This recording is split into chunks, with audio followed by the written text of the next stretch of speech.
আসসালামু আলাইকুম। মুনতাহাস মম লাইফস্টাইল চ্যানেলে আপনাদের সবাইকে ওয়েলকাম করছি আমার নতুন একটি ভিডিও দেখার জন্য।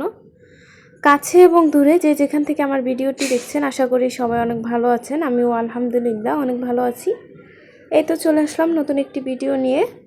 ভিডিওটা শুরু করেছি সকালে নাস্তা খাওয়ার পর থেকে। এই তো আমার ফ্রিজের উপরে যে মানি প্লান্টটা ছিল এটাকে দেখতেছি লতাটা অনেক বেশি বড় হয়ে গিয়েছে। ভাবতেছি এটাকে কেটে দেই, তাহলে আরও বেশি লতা হবে, আরও বাড়বে। সেটা ভেবে আমি এই তো মাঝখান থেকে এটাকে কেটে দিতেছি, না হলে আরও বেশি অনেক বড় হয়ে যাবে। বেশি বড় হয়ে গেলে আবার দেখতে ভালো লাগবে না, শুধু একটা লতা। সেটা ভেবে আমি মাঝ বরাবর কেটে দিলাম।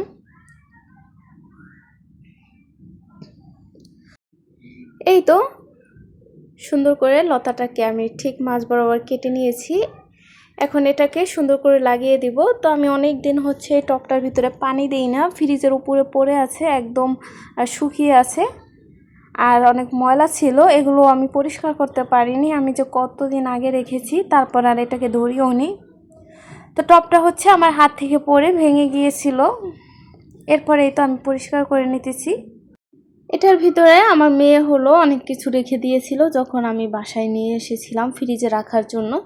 তখনই ও অনেক কিছু রেখে দিয়েছিল, আমি আর ওগুলো ফেলে দিতে মনে নেই। তো এই তো একটু ওগুলো ফেলে দিয়ে তারপরে এই তো এটাকে লাগিয়ে দিলাম। জানি না হবে কি না, বাঁচবে কি না, আশা করছি এটা ভালো করে হবে।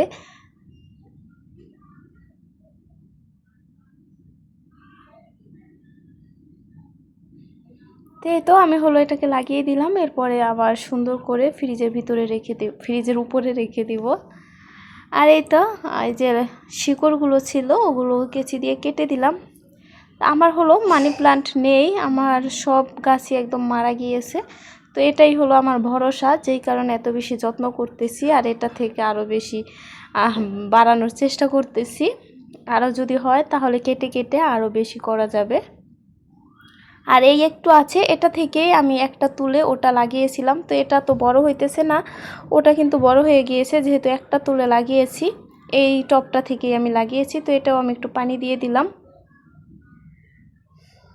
এরপরে এই তো চলে আসলাম রান্না করতে। দুপুরে আমি করলা ভাজি করব, আর একটু মাছ রান্না করব।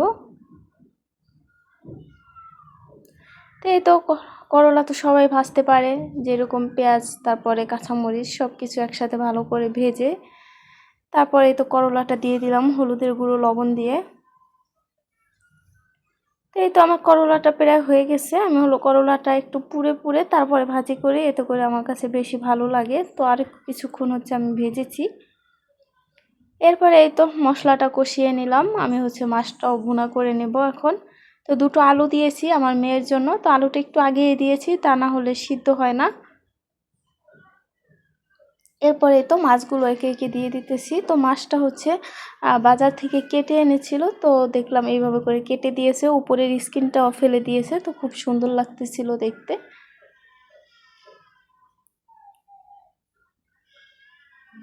এরপরে এই তো সব মাছগুলো দিয়ে এরপরে তো 1 মিনিটের মতো এক পাশটা কষিয়েছি। এরপরে আরেক পাশটা আবার সুন্দর করে কষিয়ে নেব।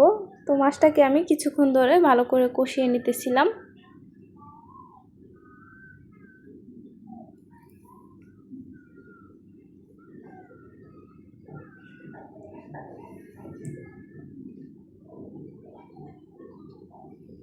এই তো আমার মাছটা কষানো শেষ। এখন আমি ঝোলের জন্য পরিমাণ মতো পানি দিয়ে দিব। তো এই তো পানিটা দিয়ে দিয়েছি। পানিটা ফুটে উঠলে আমি এর ভিতরে কেটে রেখেছিলাম টমেটো, ফাইল করে রেখেছি, এই টমেটোর ফালিগুলো দিয়ে দিব। তো এই তো মাছের ভিতরে আমি টমেটো দিলে আমার কাছে অনেক বেশি ভালো লাগে। তো যেহেতু টমেটো দিয়েছি তাই একটু হালকা ঝোল রাখবো, তাহলে খেতে বেশি ভালো লাগবে। আর সবশেষে কিন্তু একটু ধনিয়া পাতা দিয়েছি উপর থেকে। তো তরকারিটা আসলেই কিন্তু অনেক বেশি মজা হয়েছে। তো এই তো আমি পরিমাণ মতো ঝোল রেখে তারপরে নামিয়ে নিব। এরপরে এই তো সন্ধ্যাবেলা চলে আসলাম একটু নাস্তা বানানোর কাজে। আমার মেয়ে বলতেছিল, আম্মু কিছু বানাও। আমার ক্ষুধা লাগছে। তো মাশাআল্লাহ এখন এই কথা বলতে পারে। আমি ও দেখে সন্ধ্যার সময় মাঝে মাঝে কিছু বানাই, তো অনেক বেশি মজা করে খায়।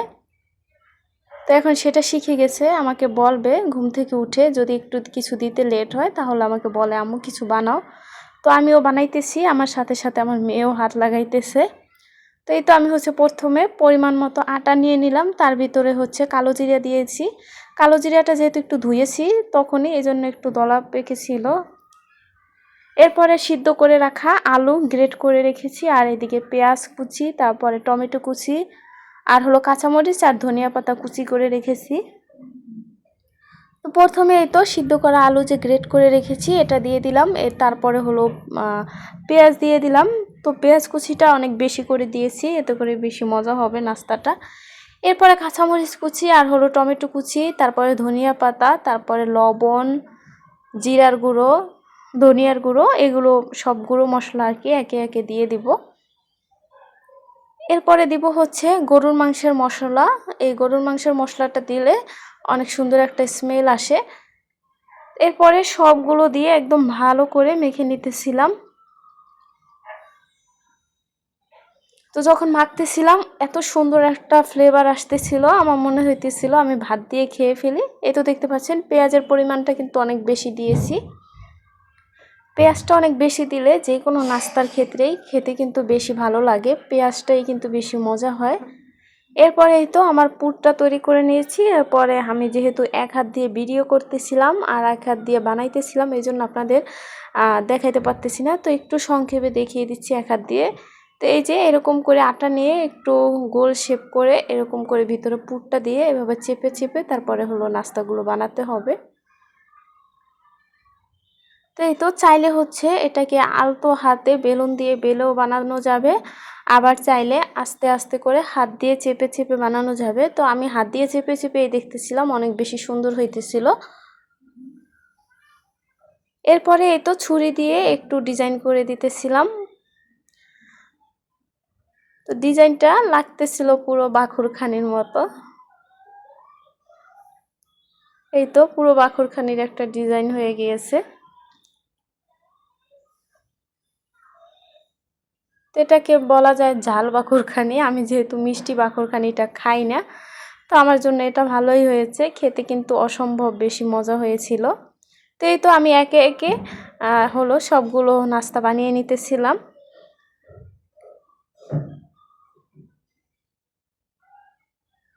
তো এই তো আমার নাস্তাগুলো বানানো শেষ। এই যে দেখতে একদম বাখুরখানির মতো লাগতেছে। তো এই তো এটা হচ্ছে নাস্তাটার একটা ডিজাইন করেছি আর কি। তো এই তো এরপরে ফ্রাই প্যানে তেল দিয়ে দিলাম, তেলটা গরম হয়ে গেলে এরপরে একে একে আমি হচ্ছে আমার বানানো যে নাস্তাগুলো ওগুলো হচ্ছে দিয়ে দিব।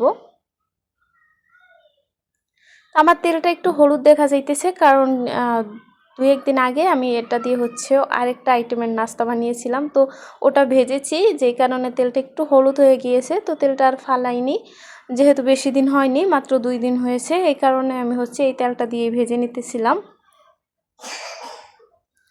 তো এই তো নাস্তাগুলো একদম লাল লাল করে ভেজে নিয়েছি।